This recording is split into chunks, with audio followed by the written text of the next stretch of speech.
For those who are listening on YouTube, or well, it's going to be all of you, most of you, I guess. There's going to be some following on X, but for those of you who are listening or watching this live stream and wondering why I'm doing it on YouTube and not Instagram, it's simply because whatever it is that Instagram is doing in their feed and whatever they are doing with their content moderation, they are either failing at it on a level that is shameful to the extent that it is that their platform is indistinguishable from pornography at this time, or they're participating willingly in the destruction of people's lives. And what I mean by this, and I've had to take some screenshots and recordings to make it make sense in any meaningful way, is that the entirety of the feed, the entirety of the For You feed on this platform is entirely, regardless of how many pages I'm blocking and how many times I'm going down through the I'm not interested in this type of content road,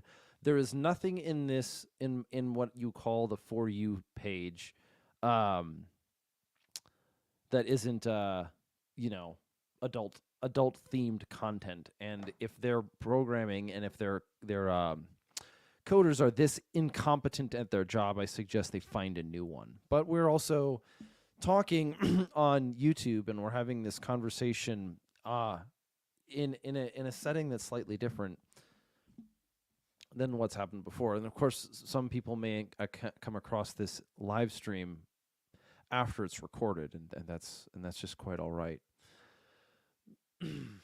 So let me start with something that was in the title, and that, or not the title, the sad diagnosis of our world. For a long time, the idea of the crazy, the crazy philosopher, right, the madman who's looking at the world, not necessarily saying the end is nigh, but who's looking at and diagnosing the circumstances upon which he lives, and who's maybe shaking his fist a little angrily at clouds. I think there's a little bit more to be said there. I always thought it was exactly that, a caricature. It was something that was taken to depict something in a caricature-like fashion. This idea of, like, the mad genius kind of thing. And I think what's gone on with that, and what that has produced for people. And listen to me if you're willing to have a conversation on this one. I think what that's produced for people is an easy way to explain away something. It's sort of a heuristic of sorts. Oh, that person isn't. He isn't, what he's speaking about isn't meaningful. He's just unhinged. And I think there's something to be said there. There are people who are in this definition unhinged, and that are incapable of making assessments or evaluating information about the world. And that is a concern that is worth having. It really is. And so I want to, how do I say this? What I'm trying to approach with this one is, later in life, I think that has become more real, is that a person takes the time to discern and understand a subject, and then begins to be able to navigate the material and understand the material, and their attempts at producing the result or doing their job drive them mad because it's not working, that no one is responding, or it's this issue of, like, you can't see what I can see. And I imagine sometimes people like James Lindsay are dealing with something like this. And he's been on the show recently, and if this ever makes his way back to him, I got to thank him for it. But what precipitated this conversation? And I think we might have another version of this in the near future, but it's important. Recently, Minnesota was dealing with the state of Minnesota, which I used to call home. They had made an amendment to the to laws against discrimination, saying that you could not discriminate against a person on the basis of race or sex or gender, and then they added gender identity, to which there was a request to make sure there was a religious exemption. And what a religious exemption would mean in that sense is that if in your church you say that people who are going to, say, be pastors or the leaders of the children of that church are going to be leaders of the children of that church, youth leaders, they have to believe what the church believes. And what this produced, what this law states, is that no, actually you're not allowed to enforce that anymore.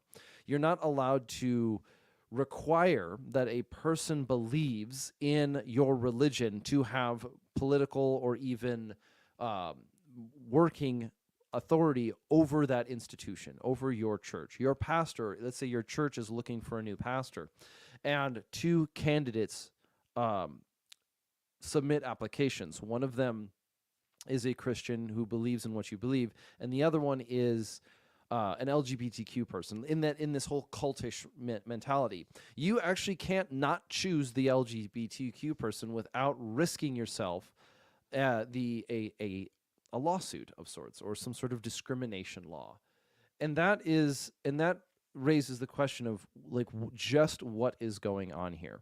You now have the state of Minnesota requiring your businesses, your churches, your organizations to have a commissar on staff that reports to the state whether or not you said something that goes against the LGBTQ thing, whatever that is, right? And I know I'm using that in a very simple frame.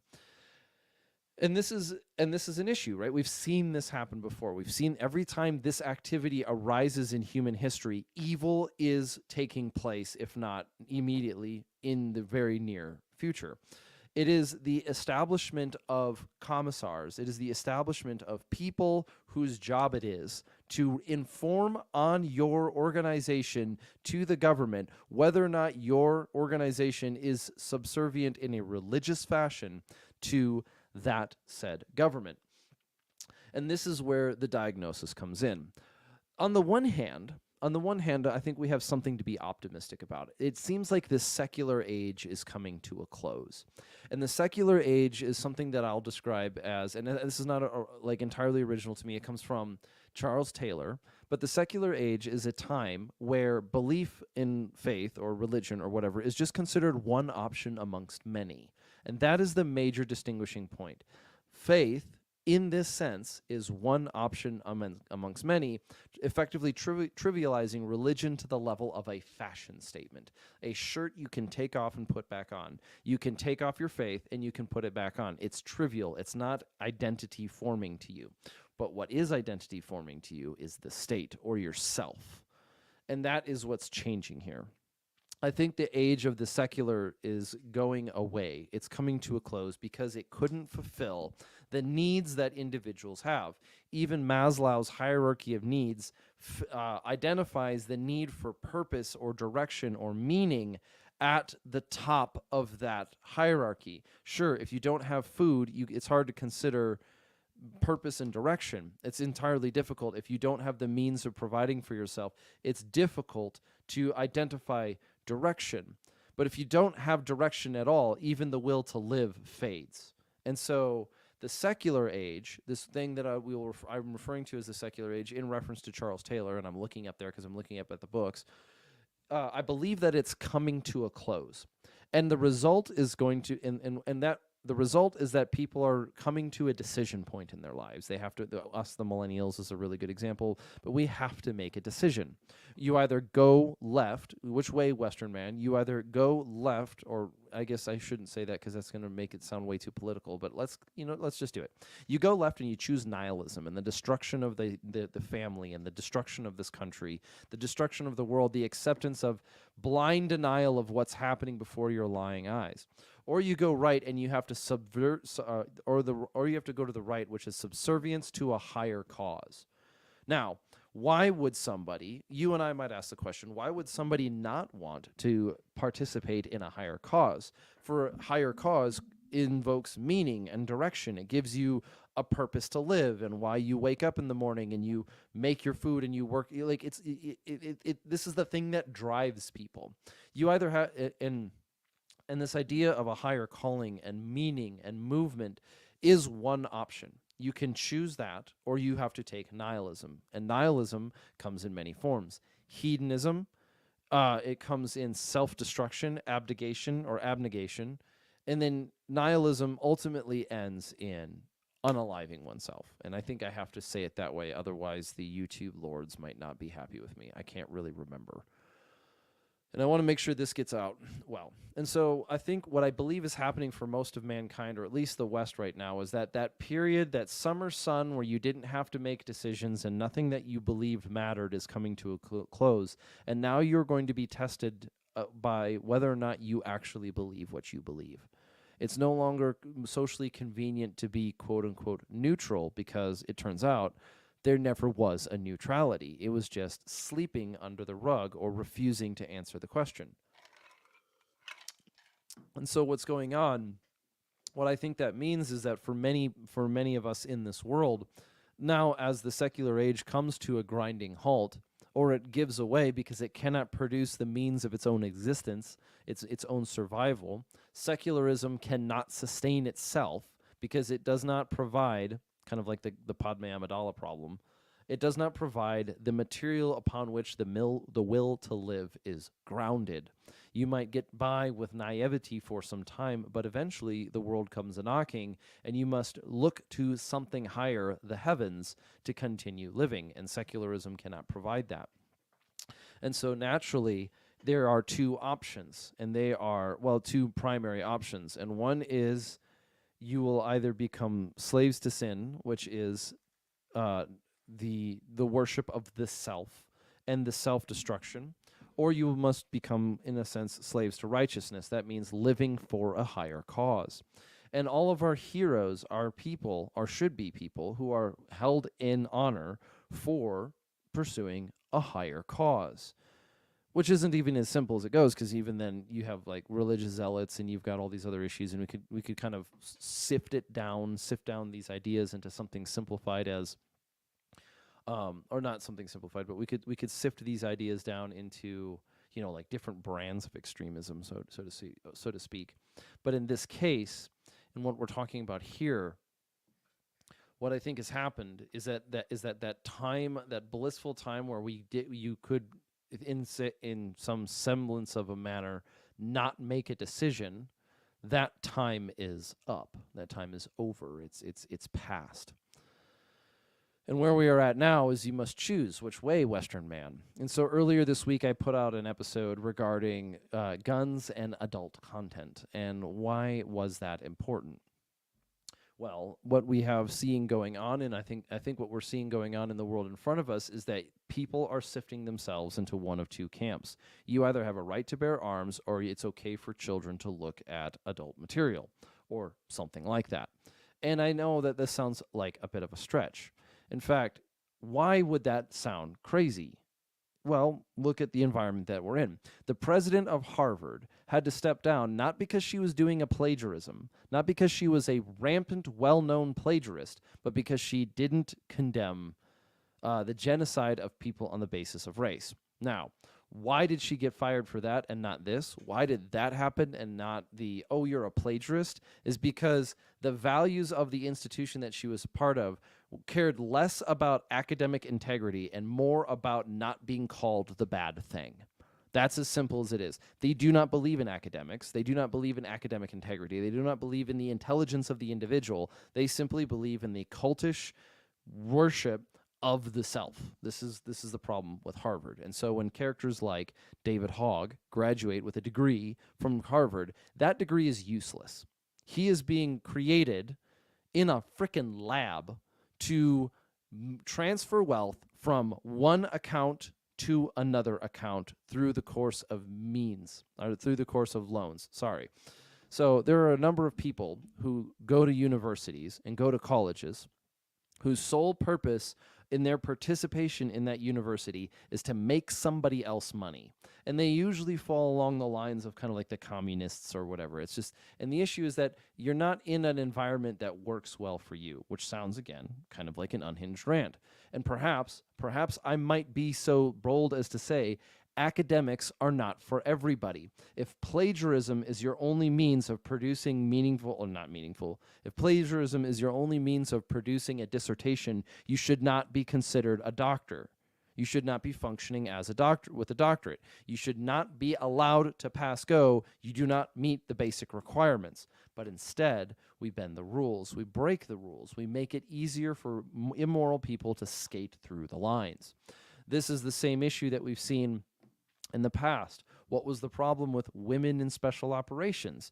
It wasn't primarily the concern that quote unquote women couldn't do the job. The issue always came down to you're going to lower the standards and hamstring the people whose job it is to select those to come into this life or death scenario. Instead, we're going to change that because it's more important that some random woman's opinions are not offended than it is whether or not we continue to win this war or participate in this environment or do what we are signed up to or do what we signed up to do. No, I didn't sign up to make women happy because they could be like me. I signed up to go take violence to the enemies of my country.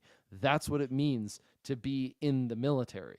The people who threaten to destroy my country, at least this is, we'd say in theory, are the people that I should be organized to fight against. But instead, the idea of our environment, the idea of the military was being co-opted into your mission is to make activists happy. Wow, that was a fall far from the tree. And we missed the mark pretty bad. And you wonder why things happen like Afghanistan. Why is it that more veterans have committed suicide in the last 20 years than they have died in the line of duty? We were theoretically at war, you're right? We were at war for 2 decades. We just didn't call it a war because then we'd be bound by von Clausewitz level argumentation, and then we'd be put in a different situation, and blah, blah, blah, blah, blah, blah, blah, politics aside. Or maybe because you have a guilty conscience. But we still have not only, it's not even an epidemic, like you can continue rising in urgency of the words that you're talking about. So how did that happen? Because we stopped believing that we were doing something. We just, oh, well, we can't make any more money out of it, and we don't really believe we should be here anyway. And so like a shameful child who gets caught in the act of doing something wrong, the American government just kind of said, no, we didn't do it. And then they turned away and like, if I ignore it long enough, the shame will go away. The shame of Afghanistan will never be washed from the Biden name. Just remember that. So the shame of the collapse of it will never be washed from the hands of, or from the shame of what happened in the collapse of Afghanistan will never be washed from the hands of the leaders in charge of that activity. You are marked forevermore. And so what does it look like in our world? What are the things that were going on? It seems like the world is upside down. I mean, take another example.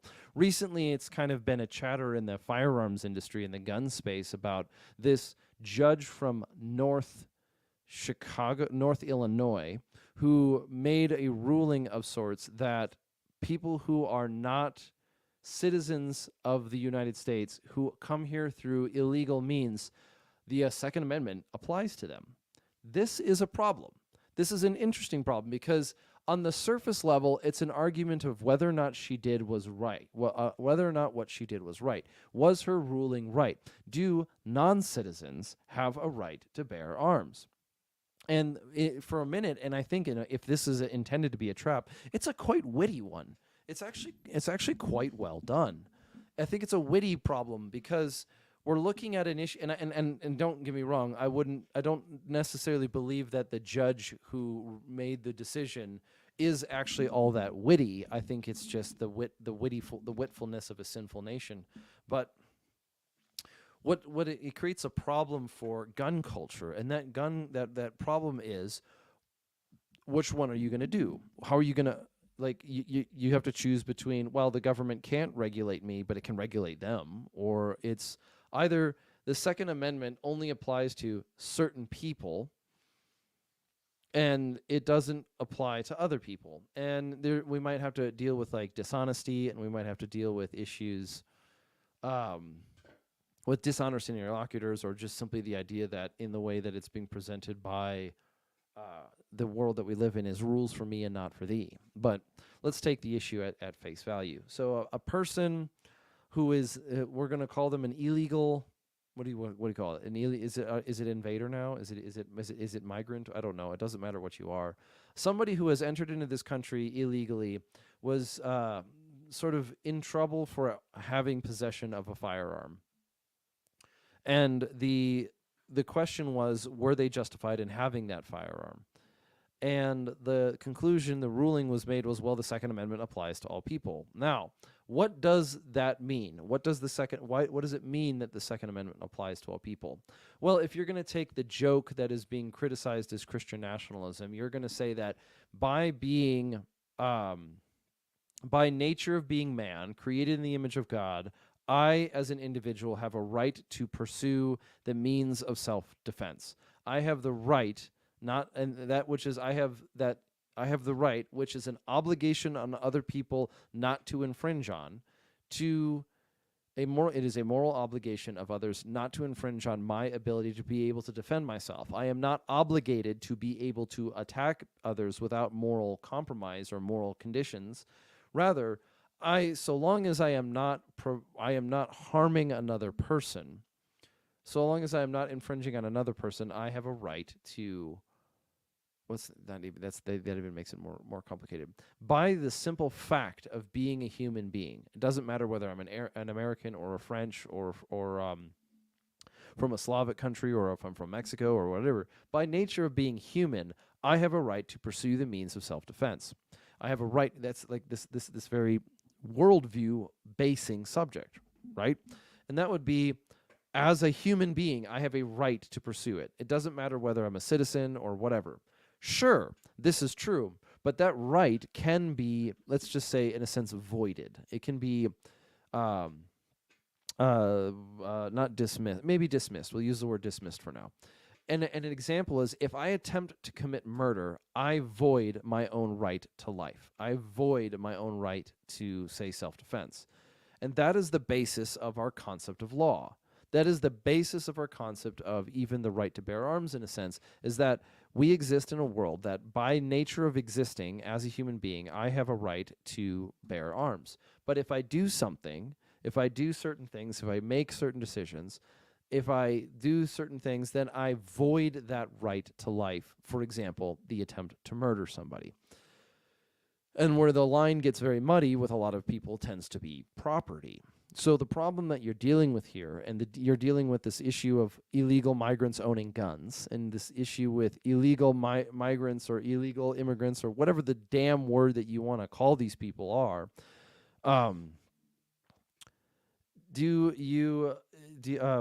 because sorry, I got derailed for a minute. The issue with what's going on here is, has the crime of entering your country illegally voided them the right to pursue the means of self-defense? Or, more critically, is by nature of invading the country, does that qualify as providing intent to do harm? And thus the pursuit of means to do more harm should be seen in light of that past action. For example, if I kick down your door, do you think that I am entering your building for cookies? No, I am not interested in what's in the oven. I'm trying to do so. It's safe to assume that the person who kicks down your door does continue to have malintent for your country. And the action of entering a country illegally is, in an effect, pillaging the social resources of that country. Now, what does this look like in human history?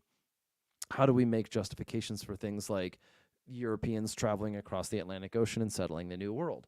Well, there are issues with borders and countries and lines and property, and we're going to have a hard time with that one. You're right. In fact, you're right. What is the difference between an American nation and an un-American nation, or a Christian nation and a non-Christian nation? What is it? Upon which basis do we evaluate on what basis do we make decisions about borders and countries and not being an open society, whatever that means? Think keyword slave labor. But rather, what is it that makes those things such? What is it that justifies the existence of a nation? And I think the best answer that's grown out of it so far is something like decentralization. Is that human flourishing takes place when people have connection to their community, and the only way they can have connection to their community is by localizing it. And then the expanse of localization ultimately produces nations, and then nations require some sort of will to focus on those who are inside the borders versus those who are outside the borders. And that's how difficult it becomes. But rather, So in the sense, in a sense, going back to the question on should illegal immigrants be allowed to own firearms or carry firearms or whatever, I think when you fall in the line of saying yes because the Second Amendment says so, you're making an ethical argument regarding the rights of the individual on the basis of being a man, but you might be ignoring the problem of they broke into your damn country, they're not here to do good. Even if they are the proverbial innocent mother with their kids or whatever it is, by nature of not, by nature of in breaking into the country, they have they have established malintent already, and that malintent might look really nice and wear a pretty face,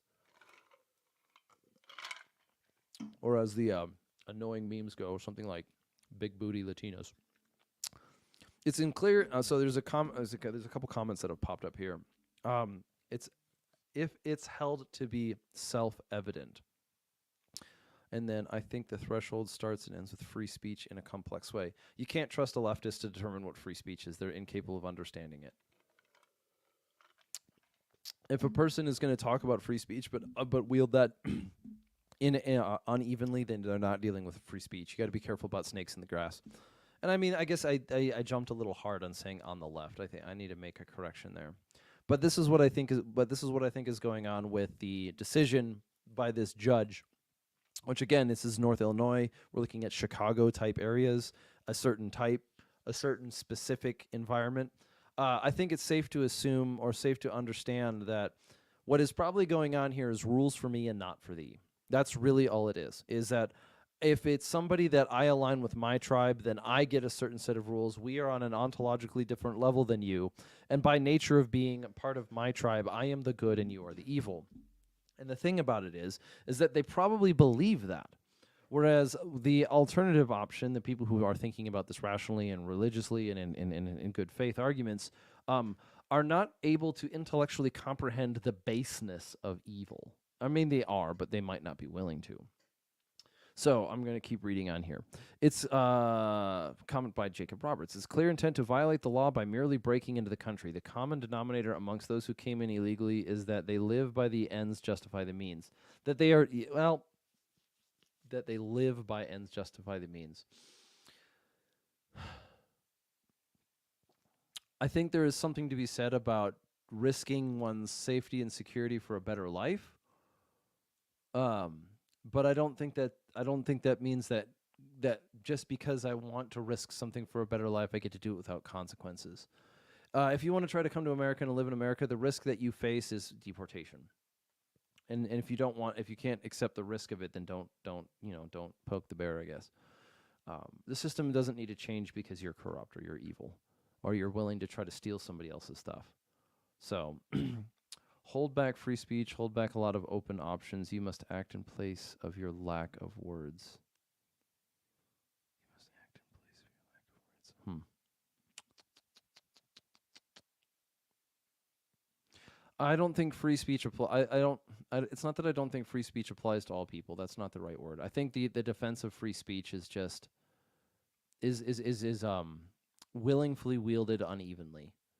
I think that's the issue here. I think that's the problem that we're talking about. The thing that is getting in the way. I think that's the issue. Is this uneven enforcement? Is that when somebody comes to you and they appeal to your virtues, that you believe that people have a right to free speech. Once you start lying, then then there is no obligation for people to treat you as an honest person. So yeah, sure, in a sense you can speak, but they should be able to limit your access to not limit your access to the public square, so to speak. That's not the right way of saying it. It's that individuals have they have a justified right not to participate in the conversation anymore, or even invite you to parties, so to speak.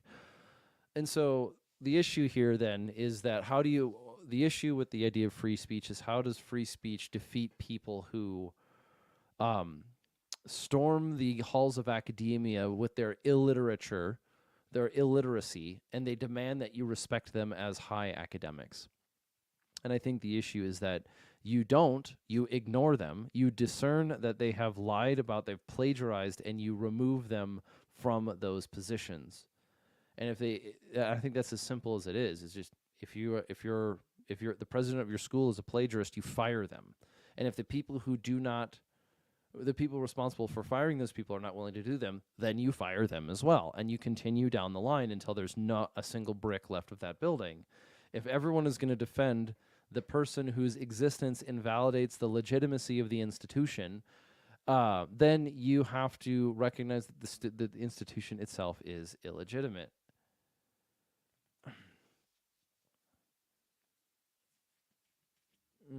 So, this is the unhinged rant part. Is that I think what's going on in our world.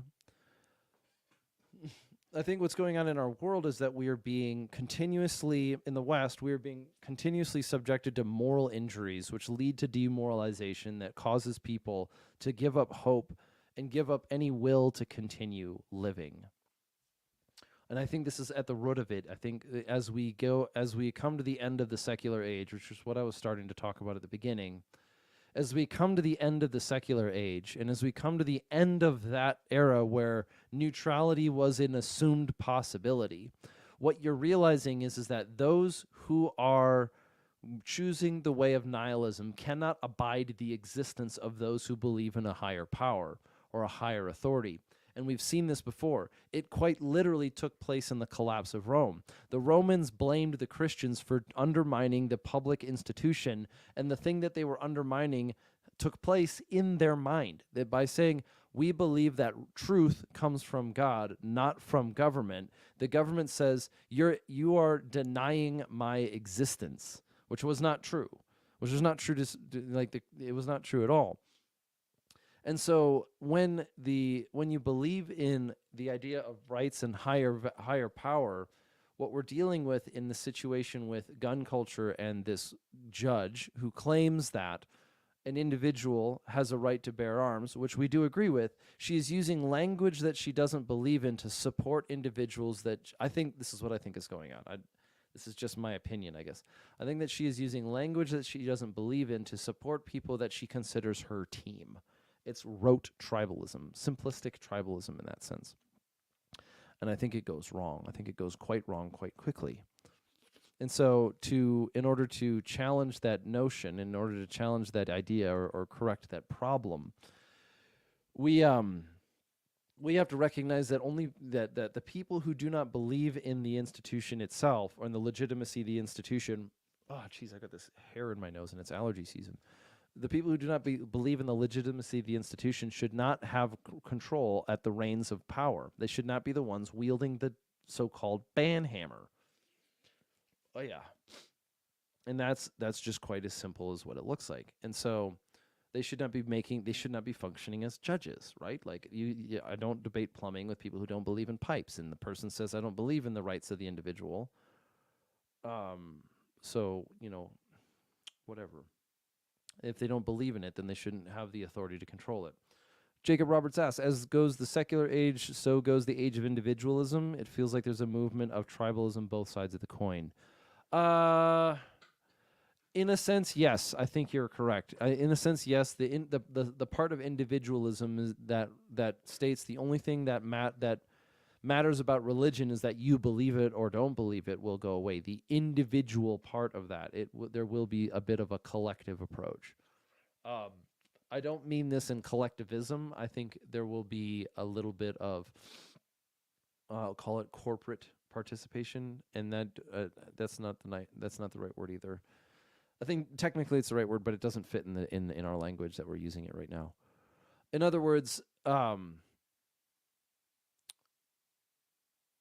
I don't think it means it's any more or less true. I just think it will be less socially acceptable to believe whatever you want to believe. You just either have to believe the current thing or believe in God. Pick one. Yeah, it's like the secularism, the convenience of making note of the convenience of not necessarily individual choice, but like not even committed choice. It's not tribalism. It's not tribalism is I don't think it's tribalism. I don't think it's simply tribalistic.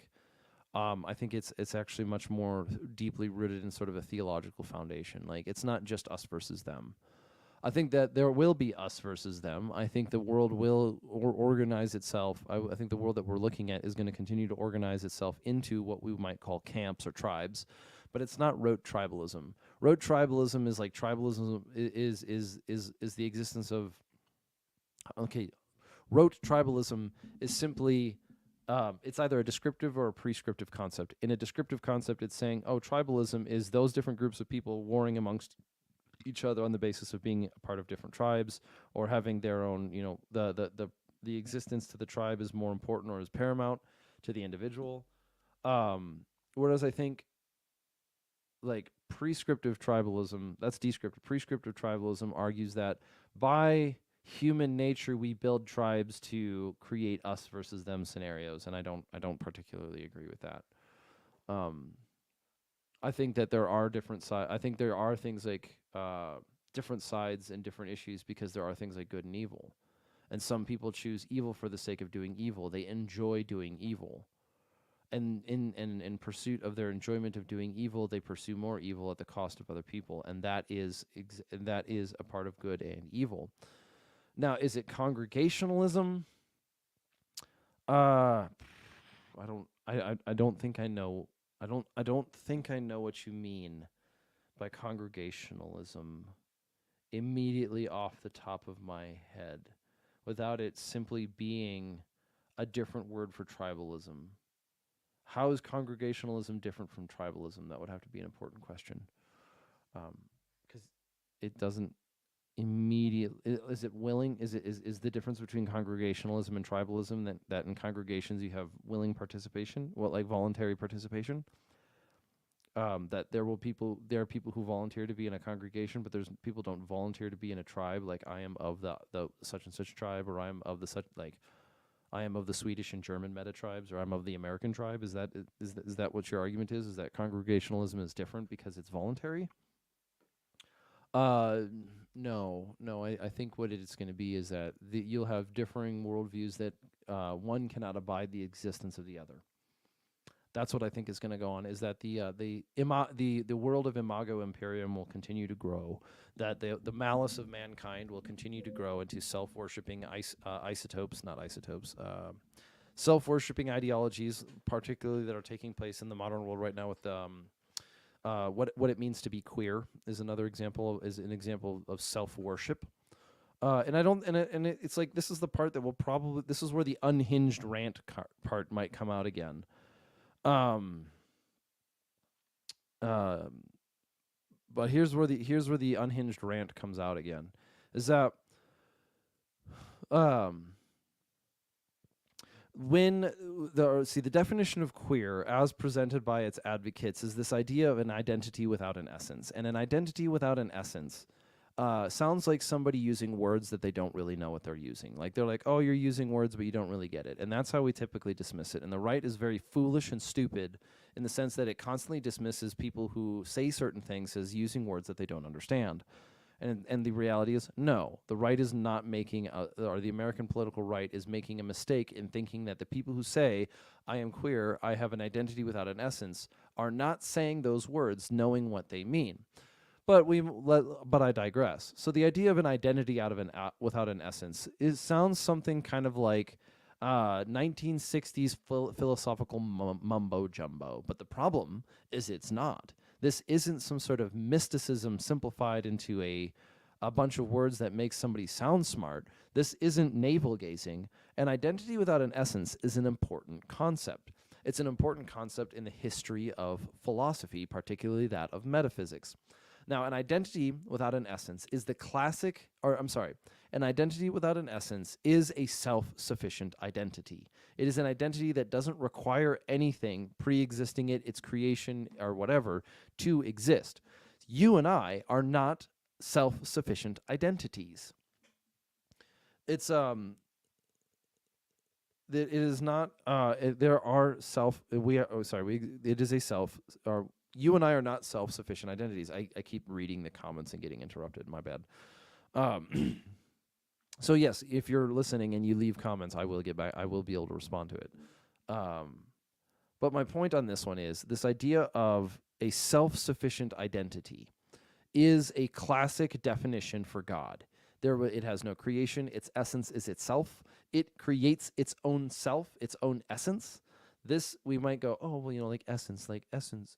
Water is the essence of wetness, or something like this, or the the Zoolander meme repeats ad infinitum in your head. Sorry about that one. I apologize.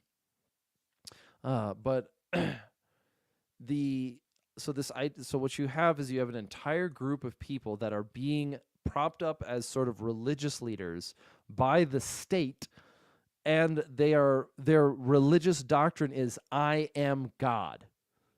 And that's why when they argue about things, they say words like my truth or you're denying my existence. No, I'm denying your godhood. You are not God. And so that religious worldview, though, cannot abide somebody that doesn't affirm its existence. It doesn't affirm that it is God. What is affirmation? The constant practice of worship of the concept. And so this goes back into biblical history, and this goes back into the New and Old Testament. And there's this interesting consistency about people who believe certain things and their relationship with demons. And so I don't think it's so much of a stretch to argue that one of the reasons why people who believe these things deal with so many mental issues is because they are being tormented by legitimate spiritual beings. Now, this makes me sound like an unhinged philosopher in the contemporary era, but it's a better explanation than they didn't get a good education. It's a better explanation than they weren't loved and affirmed in the home. I think it's a better explanation than the trivialization that people put on it. You have the basis of one's identity being placed in themselves, worshiping themselves, producing a problem for themselves that the world does not affirm their godhood, and so thus creates a problem. So, demons are secrets kept, not disclosed. No, like demons are like demons. Like they're spirits. They're not like soul spirits, but demons are like things that torment you, not just my demons. Like they have, in some sense they have names, or they participate in the world. They have rule or authority over the principalities. I think it's not as metaphorical as it's made out to be. Although the existence of the thing has more impact on the metaphor than the metaphor gives it credit. Something kind of like Screw Tape Letters, C.S. Lewis. Yin and yang are based on tribal mentality. In a specific way, both are opposing sides. They introduce the opposing factor to each other, but thus both carry a view of the other, and there becomes balance. Yeah, but what is it that is the whole yin and yang? That's not like yin and yang. The yin yang is a nice idea, trying to explain things, but it's not like as simple as darkness and light, or it's not as simple as just opposites. Like it's a dualistic worldview. I don't believe in a dual. I don't believe in that sort of dualism. There is no counterpart to God. The source of the goodness is not the opposite. I mean, the opposite of goodness is the absence of goodness. So the whole is the action. Yeah, again, it's like one of the major problems of mostly Buddhist philosophy is once you start breaking it down into anything meaningful, it just turns into mumbo jumbo. I like, and I'll be critical of Buddhism. I'll be rather critical of it, but in the same way that I'll be critical of something like Stoicism. Like Stoicism is an interesting idea, but what we like about Stoicism is that it produces some sense of discipline and self-control. But if you break it down into its worldview, Stoicism is sort of deterministic and nihilistic in the end. That there is no meaning, and that nothing, and it's everything that has happened is predestined and predetermined, and none of it will change. So the only thing that you can do is kind of feel good about yourself, or the only thing that you have control over is your own mind. And then there's also an issue where Stoicism ends up turning into something like solipsism. And solipsism is the only being that you can rationally verify its existence as yourself. So therefore, you create an orbit around yourself, and these are kind of like ideological worldviews that I have issues with. It doesn't mean that we can't debate them and have conversations. That's what intellect is for.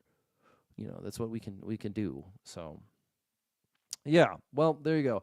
Any chance you've read the Unseen Realm, Michael Heiser? No, I have not read that book. I'm probably going to have to start digging into more of that material. My history with the idea of what we refer to as spiritual warfare, or what might be referred to as spiritual warfare, is comes from a generally evangelical background, and that has been it's usually a marketing term. It's usually a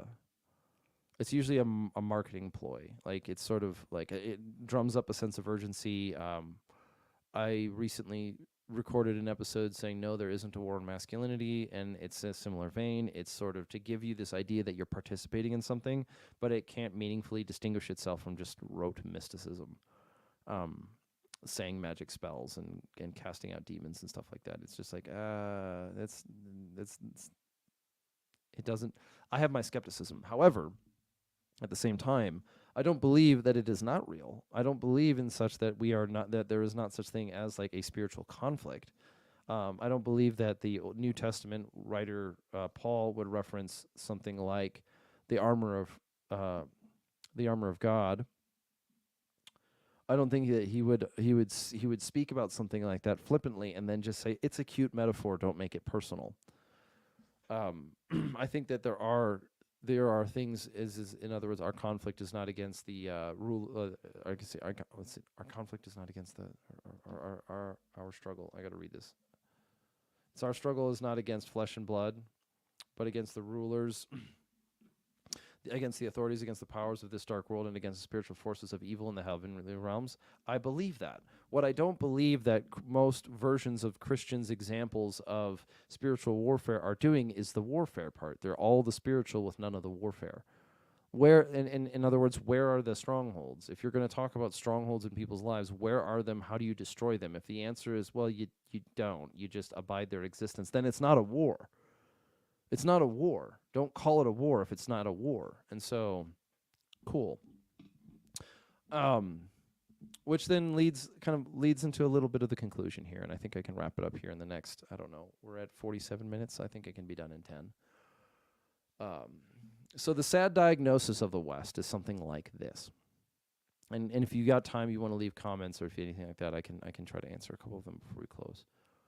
But what I think the state of what the sad diagnosis of the world is I believe that the West is not necessarily decaying. I think that it's dying. I think and that's not even a hot take. It's just sort of but it's not like it's not necessarily being taken over. It's just sort of Padme Amidala-ing itself. It's like, I don't really want to do this anymore. I'm just going to go home and cease to exist. I don't know if America has the political will to continue, which sounds quite negative. But it's an interesting one. It's an issue that it's not only an interesting issue, it's not like the black pill. I don't even want to take it that way either. I think it's just in the end of the American experiment has essentially come to an end. We've figured out what doesn't work. We don't have to live according to it anymore. And I think that requires people to move away from centralizing authority and choose to participate in their own world. In other words, if your company is being run by a bad person, then leave the company. If you're it's not so we can't just abide our way through it. Not the age of there might be an age of decadence, but I still think it was just the neutral, this foolish idea of being neutral. But the sad diagnosis of the world that I seem to witness is that the people whose very existence justifies the people whose very presence justifies the existence of gatekeepers are now the ones in charge of those minding the gates. The very people whose existence justifies the presence of gatekeepers are now the ones in charge of choosing those who controlling those who mind the gates, who watch the gates, and we see that in various issues in the world, and the solution to that is not going to be as simple or as convenient as we want it to. We've allowed it to grow for so long, we don't know how to make it our way out. And this sounds kind of like the rhetoric of extremism, and I know that I have to be careful in how I want to say it because it's not the direction I want to go. I don't think anguishing and suffering and silence is the answer. I really don't. I don't think anguishing and silence is the answer. I don't. It's although there will be some of that. Um, but I don't. The problem reminds me of something like a certain type of conversation that comes up in a number of books that I've read that just frustrates me to no end. And the examples that I'll bring up recently are Point Man, Wild at Heart, and The Warrior Poet Way, which are all three. Well, at least I've read all three of them. But the Wild at Heart and Warrior Poet Way are good books that I can recommend. But they do something that they don't do something that I want them to do, and perhaps it's unfair that I want them to do that thing, and that is they start with this call to adventure, or this call, like the inside cover of The Warrior Poet Way is it says there's a war against masculinity. No, John, no there isn't. There's persecution but no war. He was a ranger. He knows what war is, and he knows that this is not war, because you don't fight in a war by just existing. You don't fight in a war by not being cruel to your wife. You fight in a war by destroying your enemies. And this is what I think is going on, is that we are satisfied with the feeling of urgency, but we are not interested in the solutions. I don't really think Americans are interested in solving the problems that we face. I think we're very interested in complaining about them. And this is coming from a guy who runs a podcast that talks about philosophy and violence. And so that's kind of a rough place to be. It's a rough conclusion. But in the darkest of days, in the darkest of ways, I think that we refuse to live by the claims that we make to be true.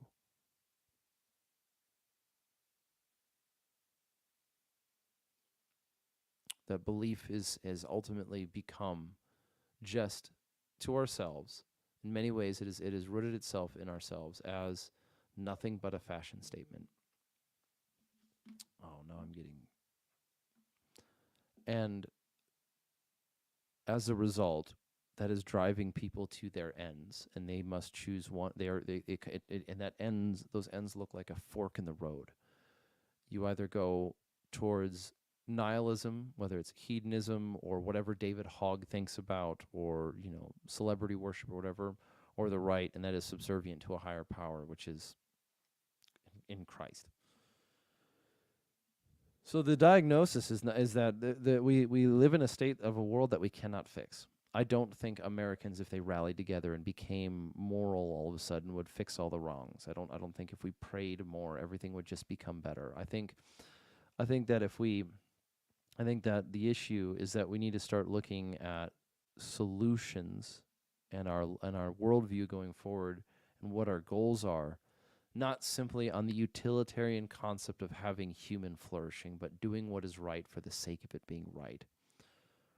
And there will be many people who will choose to abdicate that responsibility and try to choose the easy way out of compliance.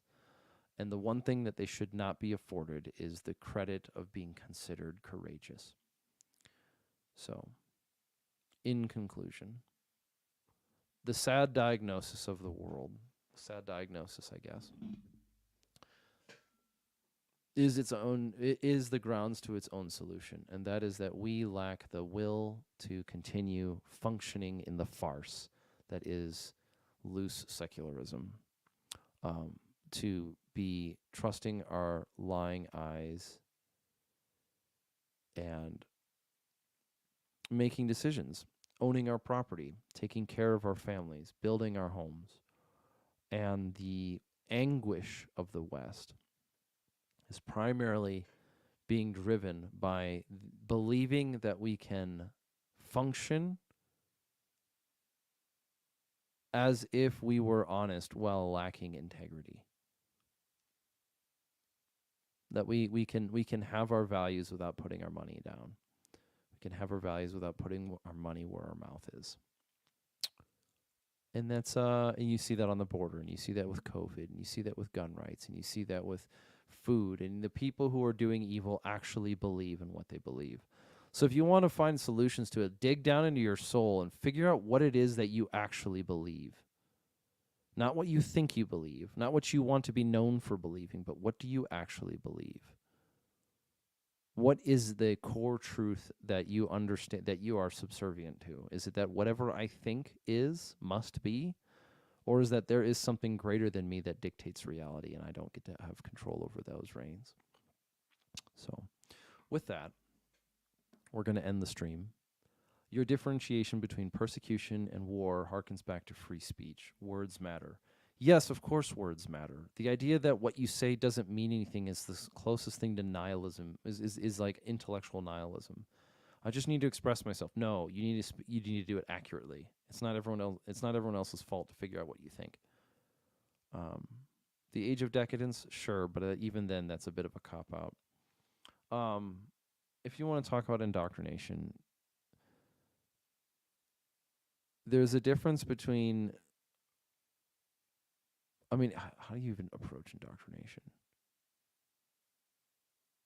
I'll have to hold that to another time, because you can't just. Yes, of course the schools are indoctrinating your children. That's what they were designed to do. That's what you pay them for. That's what you want them to do. You just don't like what they're indoctrinating them with. Education is indoctrination. There might be a difference, but I digress. So, take care. We'll have the podcast will continue rolling on. We've got some exciting guests, and I just wanted to record this live stream to see what it was like, and have this long conversation with you guys. That being the case, go forth and conquer.